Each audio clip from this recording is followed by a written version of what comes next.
atong paminawon ang ilahang updated nga kanaang mensahe bahin sa outpouring of the Holy Spirit.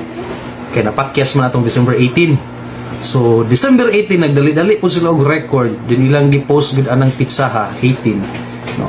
Kay to amot lang ha, to cover up or to support or so man kay klaro man kayo masabtan man nato sa iyahang mensahe atong December 18 nga dili gyud tama ning atong nagdungog karon.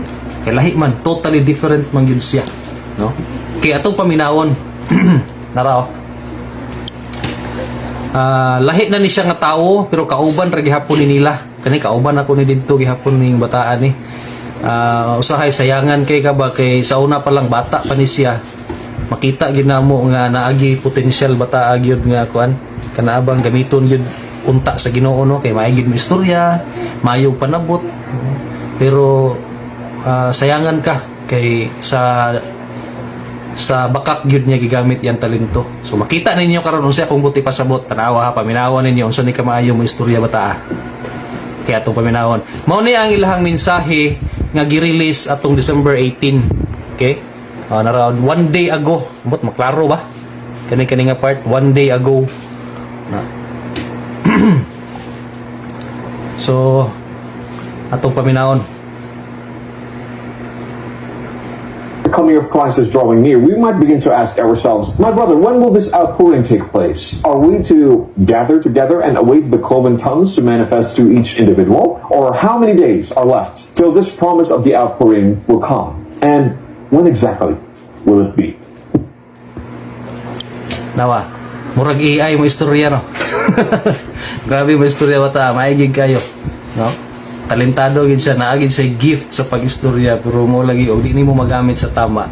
Effective kay ka nga galamiton pod sa yawa, no?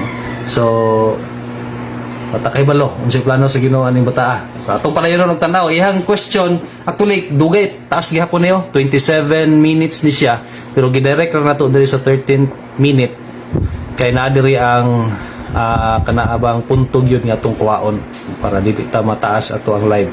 So ang iyang unang giingon ambot kasabot mo in English, no? Maglisod tag sabot, no? So ako maglisod pagig bisag murag kaduha katulo naman siguro nako ni natanaw pero usahay maglisod pagig process akong utok og sabot sa iyang pagka in English, no? So actually ebidensya na siya nga wala pagid sa ilaha walang espiritu kay ngano maglisod ko man tag sabot, no? Okay, so ato ang iyang giingon kanusa magidaw na moabot, no? Kanusa gidaw na mahitabo ang pagbubo sa Ginoo sa balang espiritu. So matingala ka nganong nangutana siya ana nga iyang kauban nagtudlo naman atong ganiha 2 years ago, ilahan naman ang gihiusaan nga doktrina 2 years ago nga December 18, 2025 ibubo sa Ginoo ang balang espiritu. So karon nangutana siya kanusa ka na ibubo, no? So dapat supposedly dili na siya mangutana kay gitudlo na nila kauban binan sila ato. Pero tanaw na to karon unsay iyang ipangsulti diri. So lahi lang gid ninyo sabot ha. Gilang ato lang pong i-post para gyud nga masabtan nato. Second coming. Listen to this very carefully. Unlike the second coming of Christ, which is an appointed day, the outpouring of the Holy Spirit will not come in one day. Christ did not promise the disciples a certain day of its bestowal, no. For in its semblance we see the true understanding of the latter rain. It is not a scheduled rain that happens at exactly 3 o'clock on a Monday afternoon, no. But the rain, just like what it truly is in nature, comes in a season. There will be an appointed season for it. And we can read that here in the book of Jeremiah chapter 5 verse 24. It says, "Let us now fear the Lord our God, that giveth rain, both the former and the latter rain in his season. He reserveth unto us the appointed weeks of the harvest." The day of judgment comes in an appointed time, my brethren. Okay. Sabtan. So ako na lang wrap up no iyang giingon para madali. So total gyud nga head on, no? Iyang yung gisungag kung unsay giingon ni Aljon ganiha, no? Atong isa ka tawo nga atong gitan-aw ganiha. Gisungag gyud niya unsay gimensahe niya. Meaning ang ilahang tudlo karon is nagbinanggaay na, which is kauban na sila. Ingon siya nga ang Holy Spirit daw ang bubo sa balaan nga espiritu dili daw na ibubo sa Ginoo in one day. Pero kay Aljon ganiha is one day gyud December 18 ra gyud nga kung di gid ko na mabubuan December 18 wa kay paglaom sa kaluwasan. So iya karon is dili one day. Gipakasama din siya sa ulan. Dili daw siya ingon nga naka-schedule ba o sa tuig ingon ana siya relo. Gi-schedule siya og 3 o'clock in the morning in the Monday. Ay ana. So dili ingon ana.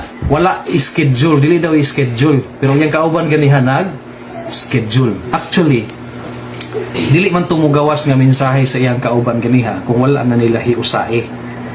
Nagkahiusa na sila sa una 2 years ago nga imensahe to nila tong giingon ni Aljun kaganiha. Katuloy ang ngalan atong ganiha iuna is Aljun Hilario. Kani siya karon si Brian Soria.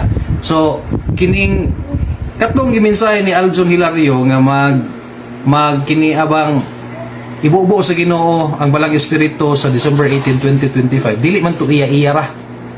Gihiusaan to sa tibuok nilang iglesia. No? So, natungnan lang nga siya ang nagmensahe ato. Kay ngano man? Nganong iyon ko nagihiusaan sa tibuok iglesia?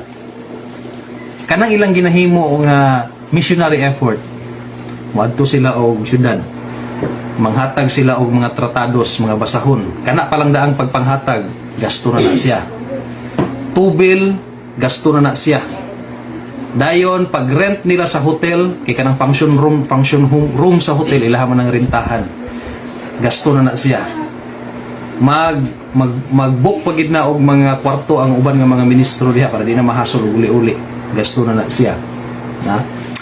Pag sundo og kuha sa mga bisita kay katong ilang gipanghatagan sa ilahang mga basahon ila man tong imbitahon o dito ta sa hotel. Libre kaon, so ang pagkaon sa hotel gasto na siya. Hatod og kuha sa mga katawhan gasto na siya kay mo gasto man tao gasolina. Gamay ra ang pulo kasakyanan gamiton ana. Ako sa una naka-apil ko sa Cagayan, sa Valencia. So ang akong role ato is tig drive. Tighatod sa mga kuha hatod sa mga maminaw. So, pero ato nga time nagsugod na ko og doubt. Sige na ko og tuon ato. So dili basta-basta ang gasto ana, no? Dili basta-basta. So kung iya-iya ra to ni Aljon, dili siya kakaya og gasto ato kay wa man na siya negosyo, wala man na siya laing trabaho. Nag-agad ra man na siya sa tithes nga iyang madawat gikan sa iglesia, gikan sa mga katawhan. So kana siya nga pagmensahe is supported yun na. Nagkahiusan yun ang tibuok iglesia. Ana nga pag-release ana nga doktrina, ana nga mensahe didto sa mga katawhan sa Cagayan, sa Valencia, sa parts sa Zamboanga, diri sa Cotabato, sa Davao, daghanan na sila og nga mensahean ana. Ingon ana nakalapad ang scope sa damage nga ilang nahimo. Ano na yung damage? Kay dili man tinuod. Daghan sila mga tao nga gipangbutbutan didto, gipangmensahean og binuang nga dili tinuod. Ingon ana kalapad ang ilahang responsibilidad. Ha? Akong nakoy nasagap nga nga information kagahapon. Wala pa nako na-confirm.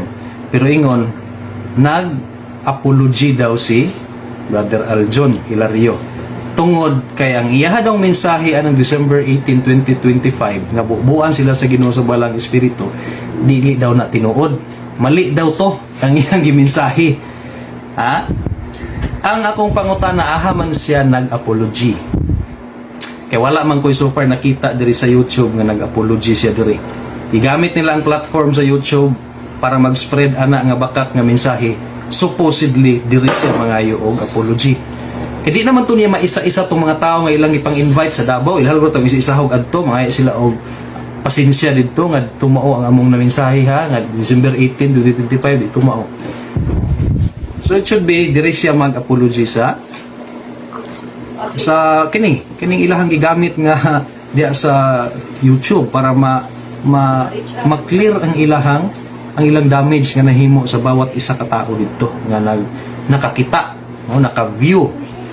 Kay kung dito ra pud siya nangayo og pasaylo sa iyang kaubanan sa iyang iglesia, sa akong tan-aw wala na siya'y pulos, no bearing na atubangan sa Ginoo. Kay ngano man sama sa kung ingon ka ganiha nga nagkahiusa man sila ana nga mensahe, no? So dili na siya one man kuan kanang responsibility sa tibuok iglesia kay ilahang gihayaan nga. Siyempre before na siya mo gawas ka doktrina ay agi ba na nila og council meeting. Oh. So mo niya atong doktrina ana. So ato ning imensahe didto. Na ay pagtugot sa tibok iglesia mo magani nag-support sila no, hatag sila offering, hatag sila kwarta para nga gustuhon didto. Oh, para ana nga event. So kung sa iyang isuon mga kaigsuon ra sa nangayo og apology, wa na siya pulos. Oh, kay utro pod ang church dunay kakuwangon. Dunay problema. Mo na gitawag ba nga unsa na? Kanabang buta nga naguyod og buta.